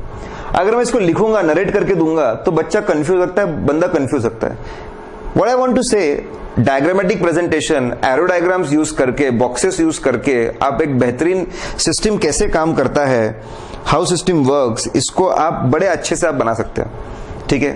कि पहले पीआरएन बनता है, बॉक्स बनाया, फिर पीआरएन कौन बनाता है, किसके पास जाता है, अप्रूवल होता है, फिर कोटेशंस आते हैं, फिर सिलेक्शन होता है, फिर परचेस ऑर्डर जाता है, फिर गुड्स आते हैं तो डीएम आता है, डिलीवरी मेमो, फिर जीआरएन बनता है, क्वालिटी चेक होता है। आप अगर इसको एक ऐसे डायग्रामेटिक वे में बताओ तो उसको समझना आसान होता है और समझ में भी आता है कौन सी स्टेप्स मिसिंग है जो जनरली रहती है। flowchart is one of the very good way of understanding and reviewing internal control system. Understanding and reviewing internal control system एक बहुत अच्छा तरीका है, ठीक है। नरेटिव डायग्राम से कई गुना बेहतर है, बहुत ज्यादा अच्छी बात है। फिर आप जब पार्टनरशिप के ऑडिट पे जाओ तो कुछ स्पेशल बात है। बड़ा ही सिंपल क्वेश्चन था, एकदम लॉलीपॉप था, ये आया तो बेस्ट। सबसे पहले पार्टनरशिप को एक फ्लो में इसको याद रखो। पार्टनरशिप में आप गए, वहां पे ऑडिट कंपलसरी नहीं होता पार्टनरशिप एक्ट 1932 के हिसाब से। एलएलपी एक्ट के हिसाब से होता है कुछ लोगों को, अगर लिमिट्स क्रॉस करो तो, लेकिन जनरली नहीं होता है। तो पहले जाके उनसे लेटर ले लो, कंफर्म है ना आपको ऑडिट ही करवाना है ना, ठीक है। वो लेटर ले लो उनसे, कंफर्म कर लो ऑडिट करवाना है ना, उनको कंफर्म करो। हम सिर्फ ऑडिट करेंगे, अकाउंटिंग का काम हम नहीं करते, अकाउंटिंग का काम हम लोग नहीं करते, हम लोग सिर्फ ऑडिटिंग का काम करते, ठीक है। फिर आप की वैलिड पार्टनरशिप डीड है ना, पार्टनरशिप डीड होना बहुत जरूरी है कि बिजनेस पार्टनरशिप डीड के अंदर चल रहा है ना। पार्टनरशिप डीड आपको मिली, करेक्ट, कितने पार्टनर्स है, प्रॉफिट शेयरिंग रेशियो क्या है, कौन सा बिजनेस है, कितना किसने कितना कैपिटल कंट्रीब्यूट किया है, वो आपको देखना जरूरी है। कौन से एक्टिव पार्टनर्स है, कौन से non active partners, sleeping partners है जो सिर्फ पैसा लगा के जिन्होंने रखा हुआ है, वो बातें आपको देखनी है, ठीक है। बिजनेस जो हो रहा है वो पार्टनरशिप डीड के हिसाब से हो रहा है ना, ट्रांजैक्शन जो बिजनेस के तो वही हो रहा है ना, उसकी अकाउंटिंग बराबर हो रही है ना।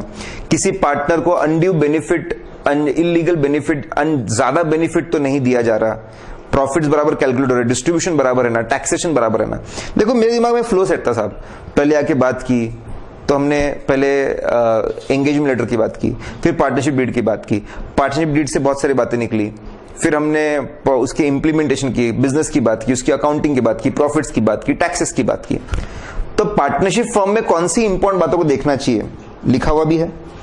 जिस फ्लो में मैंने बताया उस फ्लो में अगर आप ध्यान रखेंगे तो बात बन जाएगी, बहुत सारी चीजें आप याद रख पाएंगे, ठीक है। ओके, अगला क्वेश्चन स्पेशल ऑडिट पे था, बहुत पॉपुलर सा है, पॉपुलर सा क्वेश्चन है, प्रैक्टिस में उनके अंदर इंक्लूडेड है। स्पेशल ऑडिट के जो अलग अलग एंटिटीज है, चैरिटेबल इंस्टीट्यूशंस, हॉस्पिटल्स, होटल्स, आप इसके आंसर्स बड़े आसानी से याद रख सकते हैं। आप जितने भी पॉइंट्स है उसके, आप इसको कुछ कैटेगरीज में बांट सकते हैं। जैसे पहला कॉन्स्टिट्यूशन, सुन लीजिए फिर बताता हूं। Major income, major expense, assets and special points, 5 इसमें आप बांट सकते हैं, ठीक है। जैसे एग्जांपल लोकल बॉडीज है, उनका पर्पस क्या है कि जो लोकल एरियाज होते हैं, लोकल एरियाज है उसको एडमिनिस्टर करना, उसको लोकल एरियाज मतलब सिटीज, विलेजेस, सिटीज, टाउन्स, ठीक है। यहाँ पे सब जगह पे जो लोकल अथॉरिटीज है, म्युनिसिपल कॉर्पोरेशंस बड़े इसमें रहता है, म्युनिसिपल काउंसिल थोड़े छोटे टाउन्स में होता है, उससे कम आपकी कमिटीज होती है, कंटोनमेंट एरियाज होते हैं एंड सो ऑन, ऐसे अलग अलग रहते हैं। तो आपने कॉन्स्टिट्यूशन में पर्पस क्यों इनको बनाया गया, लोकल एरिया जो है उसको गवर्न करने के लिए, उसको एडमिनिस्टर करने के लिए। पर्पस क्या है, कौन सा एक्ट है, क्या बड़े बड़े कॉर्पोरेशंस होते हैं उनको एक्ट लगते हैं, कौन से एक्ट लगते हैं, कौन से स्टेट गवर्नमेंट के अंदर आते हैं, रूल्स रेगुलेशंस आपको पता होने चाहिए। गवर्निंग बॉडी के मेंबर्स कौन है, उनके रिसेंट डिसीजंस क्या है, लोकल अथॉरिटीज के डिसीजंस क्या है, उनका इंटरनल कंट्रोल सिस्टम कैसा है, बुक्स ऑफ अकाउंट्स कैसे। क्या बोल रहा हूं मैं, कॉन्स्टिट्यूशन के नाम पे आप 5-6 पॉइंट्स लिख सकते हो। मेजर इनकम, इनको स्टेट गवर्नमेंट, ठीक है, इनके कॉन्स्टिट्यूशन के बारे में और एक जो मैंने बोला, 5 इंडिया में 5 टाइप के होते हैं। म्युनिसिपल कॉर्पोरेशंस होते हैं, बराबर, यू हैव म्युनिसिपल कॉर्पोरेशंस, उसके नीचे अगर छोटे एरियाज है तो म्युनिसिपल काउंसिल्स होते हैं, एरिया नोटिफाइड एरिया कमिटीज होती है तीसरे नंबर पे, चौथे नंबर पे टाउन कमिटीज होती है और कैंटोनमेंट कमिटीज भी हो सकती है, ठीक है। उनके डिटेल में आपको जाने की जरूरत नहीं है, 5 टाइप के होते हैं। तो पहले आप कॉन्स्टिट्यूशन क्यों बना है, कौन सा एक्ट लगता है, कौन से लोकल लॉ लगते हैं, उनका खुद का कोई गाइडलाइंस है उनकी, कौन सी कमिटी है, कमिटी के डिसीजंस क्या है रिसेंट, सिस्टम कैसा है, और बुक्स ऑफ अकाउंट्स, ऐसे 6-7 पॉइंट आप हर जगह लिख सकते हो। मेजर इनकम, इनकी कमाई होती है लोकल टैक्सेस से, लोकल टैक्सेस, तो उसके बारे में आप बोले लोकल टैक्सेस कितने हैं, किस किस पे उसको चार्ज किया है, असेसमेंट प्रोसीजर कैसा है, कलेक्शन बराबर है कि नहीं, वो देखना पड़ेगा। फिर उनकी फंडिंग होती है, गवर्नमेंट फंडिंग होती है, गवर्नमेंट कौन सा स्टेट गवर्नमेंट है, कितना फंड आता है, कौन से बेसिस पे फंड आता है, फंड के लिए अप्लाई किया गया था क्या, फंड बराबर आया क्या, कौन से पर्पस के लिए कितना कितना फंड आया, उसके बारे में बात करिए। मेजर एक्सपेंसेस, इनके खर्चे सिटी को अच्छे से, सिटी के रोड्स, सिटी में जो basic amenities, road, water, gardens, बराबर, उसके ऊपर इनका पूरा मेजर खर्चा रहता है। जो स्टेट के रूल्स रेगुलेशंस है उसके हिसाब से खर्चा है ना, अथॉरिटी ली थी ना, बोर्ड जो उनकी कमिटीज है उनसे अथॉरिटीज ली थी ना, प्रॉपर पर्पस के लिए ना, वेस्टेज तो नहीं है, ठीक है, प्रूडेंट है ना, पर्टिकुलर किसी पर्टिकुलर पर्सन के लिए तो नहीं है ये, उसके बारे में आप बोलिए। एसेट्स इनके कुछ खास है नहीं यहाँ पे, तो आप वो पॉइंट नहीं बोल सकते ज्यादा, कोई खास एसेट्स है नहीं। स्पेशल पॉइंट्स में, ठीक है, अलग अलग लोकल बॉडीज के ऑडिटर अलग अलग लोग अपॉइंट करते हैं। बड़े कॉर्पोरेशन तो ऑडिटर खुद अपॉइंट करते हैं, बाकी इसमें हो सकता है गवर्नमेंट अपॉइंट करे, सीएनएजी इन्वॉल्व हो, ऐसे बाकी लोग इन्वॉल्व हो सकते हैं। मैं आपको एक ओवरव्यू दे रहा हूं कि अगर आप स्पेशल ऑडिट जो है इनको 5 पॉइंट में, constitution, major income, major expense, major assets and special points में बांटे, तो आप चीजों को बहुत अच्छे से याद रख सकते हैं और बेहतर कर सकते हैं। ठीक है, फिर एक क्वेश्चन था, ये अगेन एक्सपेक्टेड क्वेश्चन था, आप पढ़ते हो तो आपको पता होना चाहिए था कि ये क्वेश्चन आ सकता है, इंपॉर्टेंट क्वेश्चन था, कि टेस्ट चेक। टेस्ट चेक के दो मतलब होते हैं। टेस्ट चेक मतलब सैम्पलिंग भी हो सकता है, और टेस्ट चेक मतलब नॉन स्टैटिस्टिकल हैपहैज़र्ड सैम्पलिंग जो बोलते हैं। ठीक है, हैपहैज़र्ड सैम्पलिंग, आपका टेस्ट चेकिंग आप बोलते हैं, judgmental sampling, haphazard sampling, block method, ये जो है नॉन स्टैटिस्टिकल, मतलब every unit doesn't have equal chance of selection, correct, उसको हम लोग नॉन स्टैटिस्टिकल सैम्पलिंग बोलते हैं। उसका मतलब ये भी हो सकता है। तो टेस्ट चेक का मतलब there can be sampling also, and test check का मतलब it can be non statistical sampling also, कुछ भी हो सकता है, कि इंटरचेंजेबली पूछते रहते हैं। अब ये तो एकदम फिक्स था कि टेस्ट चेक करते वक्त कौन से चीजों का ख्याल रखा जाए। अब ऐसा है कि जिसको सैम्पलिंग फ्लो पता है, सैम्पलिंग का पूरा प्रोसेस, ठीक है, हमारे मॉड्यूल सैम्पलिंग का जिसको फ्लो पता है, पूरा प्रोसेस पता है, वो बड़े आसानी से इसको लिंक कर सकता है। लेकिन हमारे मॉड्यूल में पुराने जमाने का 10-20 साल पुराना उसके जो प्रिकॉशंस दिए हुए हैं वही लिखे हुए हैं, उसी फ्लो में है।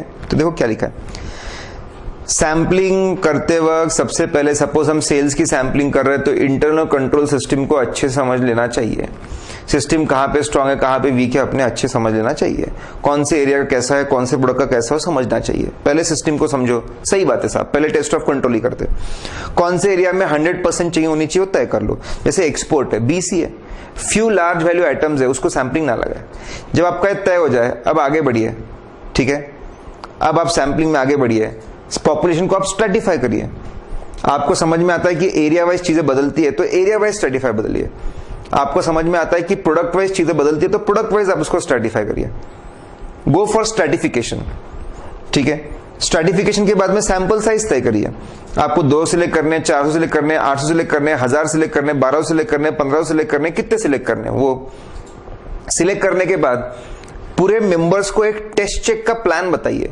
हर वाउचर में क्या चेक करना, डेट चेक करना, अमाउंट चेक करना, क्वांटिटी चेक करना, कहां से चेक करना, डिस्काउंट चेक करना, टैक्स चेक करना, कैसे चेक करना, उसका प्लान बताइए। उनको ट्रेन करिए अच्छे से। फिर उनको बोलिए कि अब सैंपल सिलेक्ट हो गया, अब इस पर चेकिंग करें, ठीक है। उसमें आप चेकिंग करिए। जब गलती आपको मिलेंगी, इंटेंशनल है, अनइंटेंशनल है, उसको इवैल्यूएट करिए। ये सब चीजों का ध्यान रखना चाहिए। बेसिकली हम लोग जो सैम्पलिंग मेथड का जो फ्लो है वही सारी बातें हैं, लेकिन ठीक है, मैंने क्या किया, उसको रीअरेंज करके फ्लो में लेके आया ताकि आपको दिमाग में ज्यादा रहे। फिर से बता रहा हूं, आप अगर चीजों को रीअरेंज करके फ्लो में लेके आएंगे तो पढ़ना बहुत आसान हो जाएगा आपके लिए, ठीक है। अगला क्वेश्चन 6 ए था, सेक्शन 134 के ऊपर डील कर रहा था। जो लोगों ने अच्छे से पढ़ा है वो इसको क्रैक कर पाए। वैसे पीएम में था यह question, it was in PM, तो क्रैक कर लेना चाहिए था। बोर्ड ऑफ डायरेक्टर्स के रिपोर्ट के साथ में एक स्टेटमेंट होता है जिसको बोलते हैं director responsibility statement. Board of directors के रिपोर्ट के साथ में ये स्टेटमेंट खास करके बुक्स ऑफ अकाउंट्स और फाइनेंशियल स्टेटमेंट के ऊपर फोकस्ड होता है। सबसे बेसिक, बोर्ड ऑफ डायरेक्टर्स बोलते हैं हम ये कमेंट कर रहे हैं कि इंटरनल फाइनेंशियल कंट्रोल साल भर अकाउंटिंग करने के लिए जो सिस्टम स्थापित किया गया है वो अच्छा है, इसमें फ्रॉड एरर नहीं होंगे। ऐसा लिस्टेड कंपनी में उनको जिम्मेदारी उठानी पड़ती है, ठीक है, बोर्ड ऑफ डायरेक्टर्स को। फिर ये सिस्टम के अंदर अकाउंटिंग पॉलिसीज जो सिलेक्ट की गई वो अकाउंटिंग स्टैंडर्ड के हिसाब से है, सोच समझ के सिलेक्ट की गई और वो कंसिस्टेंटली उसको अप्लाई किया गया। जो बेसिक अकाउंटिंग अजम्पशन है गोइंग कंसर्न का, वो भी बिल्कुल वैलिड है, कोई चिंता की बात नहीं है। करेक्ट। इसको यूज करके जो फाइनेंशियल स्टेटमेंट्स बनाए गए हैं वो ट्रू एंड फेयर व्यू देते हैं, they give true and fair view. ठीक है, ऐसे स्टेप बाय स्टेप फिर से उसको पढ़ के सेक्शन 134 की बातों को पढ़ के उसको रीअरेंज किया मैंने। पहले at the base internal financial control की बात की, फिर उसमें लगने वाले पॉलिसीज की बात की, उसके पॉलिसीज और एस्टिमेट्स की बात करो, वो अकाउंटिंग स्टैंडर्ड से मैच हो रहे वो बात करो, कंसिस्टेंटली अप्लाई कर रहे उसकी बात करो, financial statement true and fair बन रहे उसकी बात करो। इन सब की जिम्मेदारी, इन सभी चीजों की जिम्मेदारी बोर्ड ऑफ डायरेक्टर्स को उठानी पड़ती है, और बोर्ड ऑफ डायरेक्टर्स रिपोर्ट के साथ में स्टेटमेंट को अटैच करना पड़ता है, जिसको बोलते हैं डायरेक्टर रिस्पॉन्सिबिलिटी स्टेटमेंट। करेक्ट, कि उन्होंने अपनी जिम्मेदारी, ये उनकी जिम्मेदारियां थी और उन्होंने उसको बराबर निभाया, उसमें कोई कॉम्प्रोमाइज नहीं किया, कोई गड़बड़ नहीं की, ऐसे लिख के देना जरूरी है। ये बहुत इंपॉर्टेंट है ऑडिटर के लिए कि उसको पढ़ना कि ये सभी जिम्मेदारियां उठा रहे ना, ताकि कल कुछ भी गड़बड़ हो तो हम लोगों को बोले कि देखिए पहले जिम्मेदारी उनकी थी और फिर जिम्मेदारी हमारी थी। फाइनेंशियल स्टेटमेंट उन्होंने बनाए, they are responsible, I am responsible only to comment.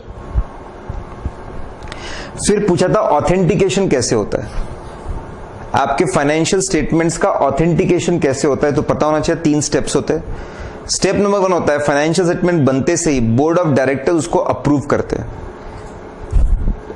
Financial statement को ऑथेंटिकेट कैसे करते हैं, तो सबसे पहले उसका अप्रूव होता है board of, step number 1 board of directors को फाइनेंशियल स्टेटमेंट अप्रूव करने पड़ते हैं। स्टेप नंबर 2 सिग्नेचर्स होती है। बोर्ड अगर परमिशन दे तो बोर्ड के बिहाफ में चेयरमैन साहब साइन करते हैं, लेकिन अगर ऐसा नहीं है, चेयरमैन साहब नहीं है, फिर ऐसा ऑथराइजेशन नहीं है, तो कम से कम 2 director, either chairman will sign और 2 directors will sign and one of them should be managing director. Board के बिहाफ में या तो चेयरमैन साइन करेंगे ऑथराइजेशन लेकर, या फिर 2 डायरेक्टर साइन करेंगे, उसमें से एक एमडी होंगे। फिर इसके अलावा सीएफओ साइन करेंगे, उनकी जिम्मेदारी थी। सीईओ साइन करते हैं if he is a director. Chief Executive Officer can be a employee or he can be a director. He can be a simple employee, he may be a director. Director तो sign करना पड़ेगा। Company secretary को भी sign करना पड़ेगा। They will also need to sign. और फिर इसके फाइनेंशियल स्टेटमेंट्स के ऊपर ऑडिटर्स की रिपोर्ट अटैच होती है। गौर फरमाने वाली बात, auditor is not suppose to sign, he suppose to attach his report जिसपे उसकी साइन है। देखिए फाइनेंशियल स्टेटमेंट आप बनाए आप साइन करो, ऑडिट रिपोर्ट मैं बनाता हूं मैं साइन करूंगा। इंटरनेशनली यूरोपियन कंट्रीज में सब जगह ऐसा ही है। फाइनेंशियल स्टेटमेंट पे आप डायरेक्टर्स की साइन देखते हो, ऑडिट रिपोर्ट पे आप ऑडिटर की साइन देखते हो। हमारा कंपनी लॉ भी यही बोलता है, फाइनेंशियल स्टेटमेंट पे उनकी साइन, ऑडिट रिपोर्ट पे हमारी साइन। लेकिन फिर भी हमारा ऑडिटर आप देखेंगे फाइनेंशियल स्टेटमेंट को साइन करता है, it is out of customs. जो पुराने कस्टम्स है, रूल्स रेगुलेशन है इंडिया में इतने प्रचलित है कि लोग भरोसा ही नहीं करते जब तक ऑडिटर की सिग्नेचर नहीं मिलती। तो it is out of customs. Company act में कहीं पर ऐसा लिखा हुआ नहीं है कि that auditor is suppose to sign, कहीं पर भी ऐसा लिखा हुआ नहीं है that auditor is suppose to sign, but out of customs ये सिग्नेचर्स की जाती है। करेक्ट। अगला क्वेश्चन था state the factors to be considered to verify and validate any transaction. ठीक है, कोई भी ट्रांजैक्शन वैलिडेट करने के लिए कौन सी चीजें हम लोगों ने देखनी चाहिए, which things should be seen to validate any particular transaction. ठीक है, अब वैलिडेट करने का लिटरल मीनिंग होता है लीगली वैलिड है कि नहीं ये। करेक्ट। तो कोई भी ट्रांजैक्शन अगर कंपनी करती है तो आपने देखना चाहिए is it as per act, companies act, rules, जितने भी एक्ट उसको लगते हैं उसके हिसाब से है कि नहीं वो। उसके बाद में कंपनी के एओए एमओए के हिसाब से है कि नहीं। उसके बाद कंपनी के बोर्ड ऑफ डायरेक्टर्स के जो मिनट्स है, डिसीजंस है, उसके हिसाब से है कि नहीं। इनके इंटरनल रूल्स रेगुलेशंस, कुछ पॉलिसीज है, उसके हिसाब से है कि नहीं। करेक्ट। जब कोई भी खर्चा, कोई भी ट्रांजैक्शन लॉ के हिसाब से है, करेक्ट, कंपनी के एओए एमओए के हिसाब से है, बोर्ड के मिनट्स और पॉलिसी के हिसाब से है, उनके डिसीजंस के हिसाब से है, तो उसको हम वैलिड खर्चा मानते हैं। जो प्रॉपर ऑथराइजेशन अप्रूवल के बाद उसको वैलिड खर्चा मानते हैं। ऐसे पुराने केस लॉज में डिसाइड किया हुआ है कि खर्चा एओए एमओए के हिसाब से नहीं, कम से कम इतना तो देखना ही चाहिए। ट्रांजैक्शन वैलिड है कि नहीं, मतलब इज इट लीगली वैलिड है कि नहीं, ये उसका मतलब होता है। So when we are suppose to comment on validity, जब वो कमेंट करना था वैलिडिटी पे, तो उसकी लीगल वैलिडिटी पे हमको कमेंट करना है। आखिरी क्वेश्चन था शॉर्ट नोट्स के ऊपर, इंटरनल ऑडिट, बहुत ही आसान, सेक्शन 138 है, किसको एप्लीकेबल है बताइए। इसको भी अगर आप ऐसे चार्ट के थ्रू पढ़ेंगे तो बड़ा आसान रहेगा। लिस्टेड कंपनीज को कंपलसरी है, करेक्ट। प्राइवेट कंपनीज को खींचा है उन्होंने, अगर उनको कौन सी कंपनी को खींचा है, उनकी बोरोइंग्स इज 100 करोड़ और मोर। नॉर्मली बोरोइंग्स की लिमिट 50 करोड़ होती है, अगर आपको याद है ऑडिट कमेटी की लिमिट में उससे कंपेयर करता हूं, कंपेयर करके पढ़िए, 50 करोड़ होती है। अगर 100 करोड़ या उससे ज्यादा है बोरोइंग्स, टर्नओवर 200 करोड़ से ज्यादा, वापस डबल। अगर बोरोइंग्स 50 करोड़ से ज्यादा है और टर्नओवर 200 करोड़ से ज्यादा है, और सब में कहीं पर भी फंस जाओ। Public company same limits, 100 crore से ज्यादा या टर्नओवर 200 करोड़ से ज्यादा, और तो लिमिट लगा दी, ठीक है। पेड अप कैपिटल 50 करोड़ और मोर, डिपॉजिट्स 25 करोड़ और मोर। अगर आप किसी भी इसमें कवर होते हो, लिस्टेड में कवर हो गए, आप प्राइवेट कंपनी में कवर हो गए, या तो बोरोइंग्स में या तो टर्नओवर में, पब्लिक कंपनी में कवर हो गए या तो बोरोइंग्स में या तो टर्नओवर में या तो पेड अप कैपिटल या डिपॉजिट में, और सब में आपको पिछले साल की चीजें देखनी पड़ती है, लास्ट टाइम। ऐसे टेबल बनाकर अगर आप फॉर्म बढ़ेंगे तो आपको आसानी बहुत ज्यादा होगी, ठीक है। और ये भी लास्ट ईयर का टर्नओवर देखना है, बच्चे जनरली ये बात को मिस कर जाते हैं। We don't have to see current year data, we have to see last year, जो पिछले साल का ऑडिटेड डेटा है उसके बेसिस पे। पिछले साल अगर आपका टर्नओवर 200 करोड़ चार्ज क्रॉस हुआ तो इस साल से आपको इंटरनल ऑडिट लगेगा, उस साल नहीं लगता, अगले साल से लगता है, करेक्ट। फिर आपको ये भी बता दो कौन कर सकता है, it can be done by chartered accountant, he may और may not be employ of, he may और may not be practicing, CA चाहिए, हो सकता है सीओपी है, हो सकता है सीओपी नहीं है, हो सकता है एम्प्लॉय है, एम्प्लॉय बनकर इंटरनल ऑडिट भी कर सकता है, बाहर से एक्सटर्नल फर्म लाकर भी इंटरनल ऑडिट कर सकता है। हमारे साथ में शेयर किया गया पावर, सीडब्ल्यूएस है, वो भी कर सकते हैं, कॉस्ट अकाउंटेंट्स और एनी अदर प्रोफेशनल। अब कौन है ये पता नहीं, सच अदर प्रोफेशनल बोला हुआ है, तो 3 तरह के लोग कर सकते हैं। अब कौन है, तो जैसे अब क्लैरिफाइड नहीं है, it can be certified internal auditors, US वाले, इट कैन बी इंडिया में भी इंटरनल ऑडिट की एसोसिएशन है, उसके मेंबर्स शायद उनको भी राइट दे, लेकिन अभी तक क्लैरिफाइड नहीं कि कौन आएगा। चार्टर्ड अकाउंटेंट्स को दिया है, प्रैक्टिस में हो ना हो, एम्प्लॉय बन के करो, बिना एम्प्लॉय बाहर से करो, कॉस्ट अकाउंटेंट, और ये सारे लोग एम्प्लॉयज हो भी सकते, नहीं भी हो सकते। क्या काम रहेगा, कैसा काम रहेगा, कौन कितना, इंटरनल ऑडिटर क्या काम करेगा, कितना काम करेगा, उसका टाइम कितना रहेगा, रेम्युनरेशन कितना रहेगा, फीस कितना रहेगा, ये सब कुछ बोर्ड ऑफ डायरेक्टर डिसाइड करते हैं। सेक्शन 138 के बारे में किसको लगेगा, कौन करेगा, कैसे करेगा, ये सब आपको एक्सप्लेन करना था, ठीक है। प्रोहिबिशन, ये तो आपके लॉ का क्वेश्चन है, बड़ा ही आसान। कौन से लोग बायबैक नहीं कर सकते, जिन्होंने डिपॉजिट पे नहीं किया, जिन्होंने डिबेंचर्स पे नहीं किया, प्रेफरेंस शेयर्स को पे नहीं किया, इंटरेस्ट पे नहीं किया, डिविडेंड पे नहीं किया, बराबर, जिन लोगों ने रीपेमेंट्स नहीं किए, वो 3 साल तक बायबैक नहीं कर सकते। आप जब तक आप सारे सेक्शंस फुलफिल नहीं करते, आप बायबैक नहीं कर सकते। आप इस सब्सिडरीज के थ्रू, इन्वेस्टमेंट कंपनीज के थ्रू भी बायबैक नहीं कर सकते, ऐसी रिक्वायरमेंट थी। Advantage of CAAT, computer aided audit techniques, बहुत ही आसान था। अगर आप कंप्यूटर की मदद से ऑडिट करना, कंप्यूटर और सॉफ्टवेयर की मदद से ऑडिट करना, उसको बोलते CAAT, computer aided audit technique या computer assisted audit technique. Computers की मदद से अगर आप ऑडिट करोगे, करेक्ट, सबसे पहले तो स्पीड बहुत बढ़ जाएगी काम करने की आपकी, कंप्यूटर्स आप यूज कर रहे हो, ठीक है, टाइम कम लगेगा, आप टोटल बहुत फास्ट कर सकते हो, चीजों को मैच बहुत फास्ट कर सकते हो, समय बहुत कम लगता है, इससे कॉस्ट भी बचेगी।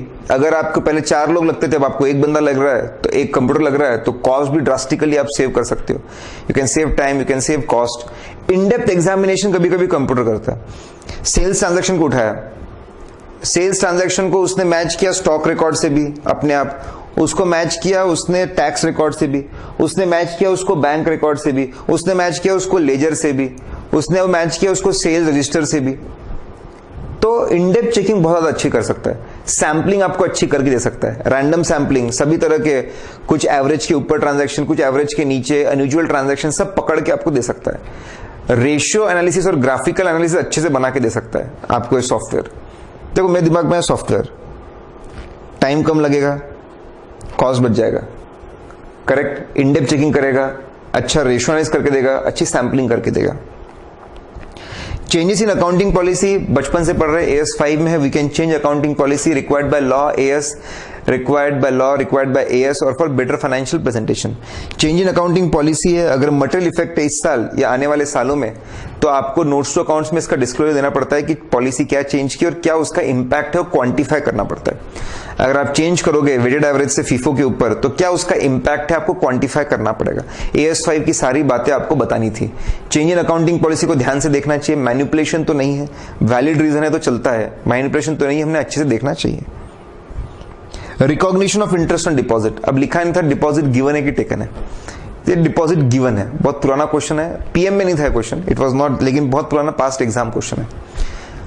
अगर हमने एफडी किया है, सपोज 5 साल का एफडी किया है, तो उसका इंटरेस्ट पीरियोडिकली हमने बुक करना चाहिए, एंड में बुक नहीं करना चाहिए, हमने अक्रूवल बेसिस पे चलना चाहिए।